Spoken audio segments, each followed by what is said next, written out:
Son Excellence, le président Macky Sall, sous son impulsion, a quand même révolutionné l'investissement étatique dans notre région. D'abord, je dirais dans tout le Sénégal, particulièrement la Casamance et singulièrement la région de Sédhiou. Nous avons bénéficié d'investissements de l'État comme jamais. Si nous devons le calculer, nous dirons que c'est des investissements qui ont été quadruplés. Donc, nous avons bénéficié d'infrastructures sociales de base.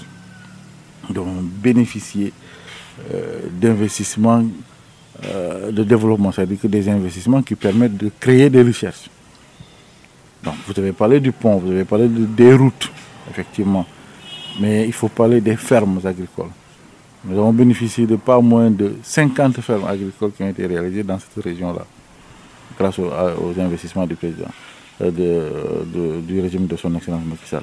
De plus de 50 fermes, je vous dis, des fermes familiales, des fermes individuelles, et dans la zone, dans le département de Sédhiou seulement, nous avons une vingtaine de fermes, donc, dont l'une des grandes fermes se trouve à Marsassoum, avec la ferme départementale.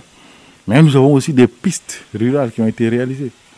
Les pistes rurales ont été réalisées, qui permettent aujourd'hui des gens, des producteurs, de sortir sans difficulté leur production dans des zones reculées. Or, habituellement, c'était un problème, surtout dans l'hivernage. Nous-mêmes, chez nous, il y a des camions qui ne pouvaient pas arriver dans certaines zones de production. Or, on ne pouvait pas tous charger ça à la tête, à la main ou aux charrettes pour les amener. Donc, il y a ces investissements. Nous avons la partie aussi, tout ce qui est énergie et eau. Là aussi, c'est plusieurs forages qui ont été réalisés. C'est plusieurs centrales solaires, mais des centrales aussi thermiques qui sont réalisées.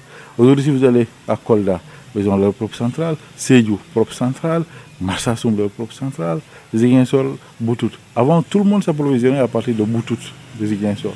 Maintenant, chaque région dispose de sa production électrique. Donc, vous voyez comment... Donc, les routes de la Casamance sont toutes en chantier ou ont été terminées. Donc, on a énormément de choses. Je ne peux pas sans parler des bateaux et autres. Aujourd'hui, la campagne Anakar, tout le monde exporte à partir du port de Ziguinchor, ce qui a permis au Sénégal de devenir pays exportateur d'Anakar. Or, avant, son Excellence, ça n'existait pas. C'est parce qu'il y a eu une directive qui a été prise pour que tout le monde passe par le port de Ziguinchor, mais on a mis en place le dragage du fleuve. On a mis en place un certain nombre d'infrastructures qui permettent de faire transporter cette noix-là. C'est vrai qu'il y a des défis encore au port de Ziguinchor qu'il faut relever, et ça, nous demandons encore au ministre de la Pêche et au gouvernement entier de pouvoir aider les acteurs de la pêche, les acteurs du port de Ziguinchor, de disposer de matériel de manutention moderne qui soit adéquat, mais aussi de navires de transport, parce qu'aujourd'hui, il n'y a que 2 navires seulement qui font le transport de l'anacarde. Donc il faut vraiment qu'il y ait un autre navire qui transporte l'anacarde sous forme de conteneur, parce qu'ici, quand il pleut, on ne peut plus utiliser par exemple le navire Djogé, qui prend du vrac. Donc autant qu'on nous aide à avoir 2 autres navires qui permettent de transporter.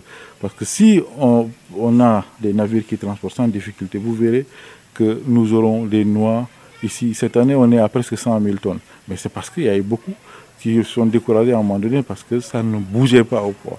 Mais sinon, on aurait dû avoir plus de 100 000 tonnes dans la carte, ce qui n'était pas. Donc tout ça, c'est à mettre à l'actif de son Excellence le président Macky Sall, qui a bien voulu désenclaver, qui a bien voulu impulser vraiment ces investissements productifs,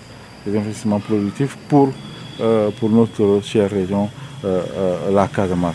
Et c'est tout ça aujourd'hui que l'organe de régulation des systèmes de d'entrepôt vient corroler, vient organiser et vient faciliter la mise en œuvre. Parce que l'organe, comme vous le savez, toutes ces productions, l'organe aide à ce qu'elles soient mieux conservées, à ce qu'elles soient mieux planifiées. Et une fois qu'elles sont conservées, que leur commercialisation soit planifiée et qu'on puisse vendre quand on veut, où on veut.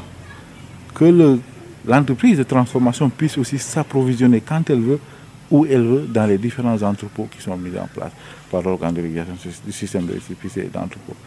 Donc aujourd'hui, nous avons achever vraiment de mettre en place un processus qui permette vraiment d'aller de bout en bout à partir de la production jusqu'à la commercialisation.